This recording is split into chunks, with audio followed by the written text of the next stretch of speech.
para sa mga pagod na sa buhay. Sa buhay na ito, madalas tayo mapagod. Minsan gusto na rin nating sumuko. Parang sinasabi mong, wala, ayawan na. Parang kahit na anong gawin natin, parang walang nangyayari. Walang resulta. Sino-sino na ang kinausap? Sino-sino na ang pinuntahan mo? Wala pa rin nangyayari. Para bang nananadya. Para bang mas humirap ang sitwasyon. Tanong mo, bakit noon nagawan ko ng paraan?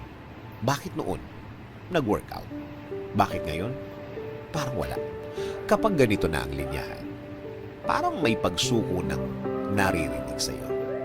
Actually, sa totoo lang, hindi mo kailangang sabihin.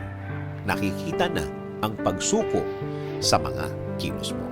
Sa stage na ito, kailangan nating tumigil, mag-stop. Hayaan mo nang dumaan ang maraming panahon at oras. Hayaan mo nang maging steady ang lahat. Hayaan mo makita ang mga bagay na magbabago. Hayaan mo munang maramdaman ang kamay ng Diyos na gumagalaw sa problema natin. Minsan, kailangan nating itigil asahan ang ating sarili para makita natin ang pagkilos ng Diyos sa ating buhay. Oo, mahirap ang stage na ito. Pero meron tayong kailangan may ma-realize. Pwede nating i-remind ang sarili natin na mas malaki siya kesa sa problema natin.